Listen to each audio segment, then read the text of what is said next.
Dan Mack is back. Let's check it out. Telling women that they must submit to their husbands is misogyny. The irony in this that he's talking about misogyny here, knowing he advocates for trans ideology. Misogyny is that ancient Greek word, the hater of women.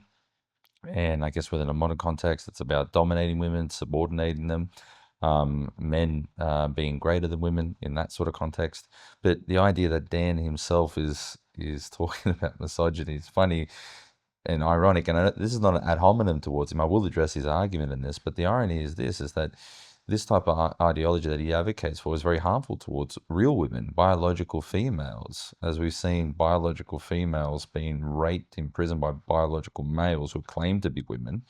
We see scholarships from women, females being lost to trans women, biological boys, to get into university.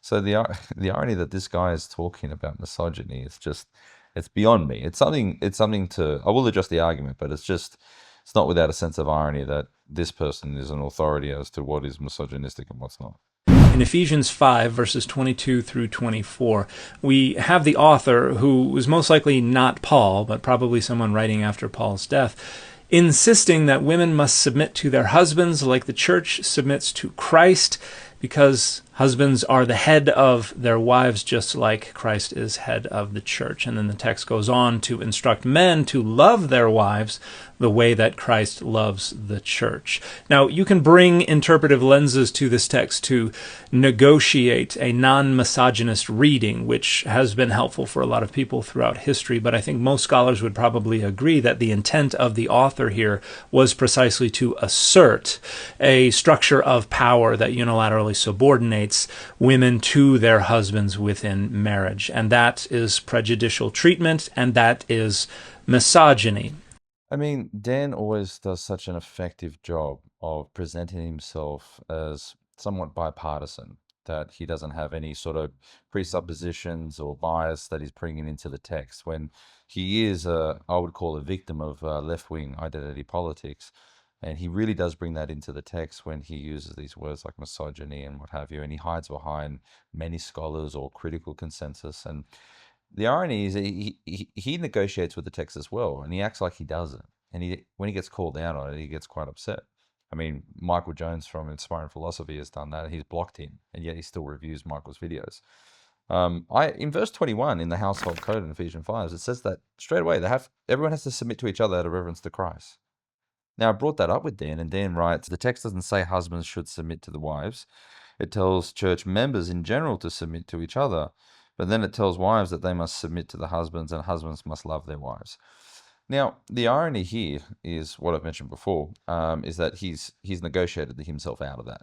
The clear reading is that there is that submission to each other. And when you go to the Greek, in the Greek, hypotasio is in the middle voice. And in the middle voice, it does indicate it's a present middle participle. And so what it does indicate is voluntary submission.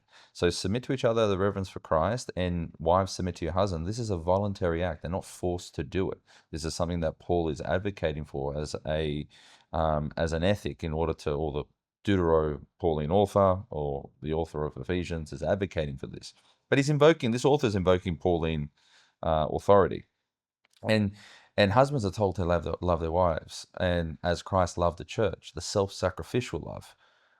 This is the type of love that Jesus displayed to his church, who acted like a slave and washed his disciples' feet.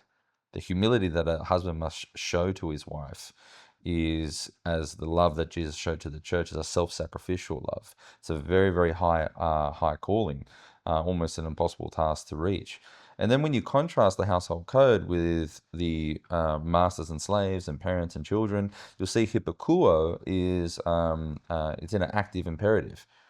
And so this indicates involuntary submission. There's no choice. Children must obey, slaves must obey. And that's why you see the contrast in the two words. Wives are treated differently. And remember, with this author invoking Pauline authority, if it's not Paul, if you go to see how Paul's view on women is revolutionary. If you go to 1 Corinthians 7, I think it's 1 Corinthians 7:4, you see that Paul tells the husbands, you do own your wife's body, you have authority over that, but a wife has authority over the husband's body. like a slave. She owns him. And see, that's revolutionary.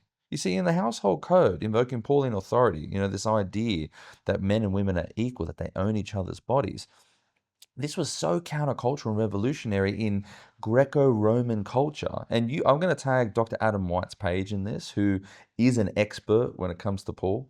Not like Dan. Dan's not an expert when it comes to Paul, but Dr. Adam White is. And he says, and I've done a podcast with him, that the Greco-Roman culture, that a wife already had to submit to her husband. And so the author of Ephesians is telling the woman something that she doesn't already know. It's normal. What wasn't normal was a man having to submit to his wife, and that she has authority over his body, and to love his wife self-sacrificially like no other, willing to die for her like Christ died for the church. He could, in Greco-Roman culture, a husband had the authority and the power to go fornicate anything that moved if he wanted to. The woman couldn't do that. He could. And so the revolutionary point is the equality that's invoked and the sexual equality that's invoked between man and woman that they never had before. This is revolutionary, ahead of its time. And if you talk about Pauline authority being invoked, we saw Paul's view on women. It's phenomenal. Junia is an apostle, and outstanding amongst the apostles. You've got, Phoebe carrying the letter for Ephesians. And Dan, what that means, the authority to carry the letter, the authority to interpret. Priscilla, who taught Apollos. This is crazy. Even John Chrysostom talks about, one of the early church fathers, how amazing it was that Junia was an apostle, even outstanding, even in Christ before Paul. Crazy.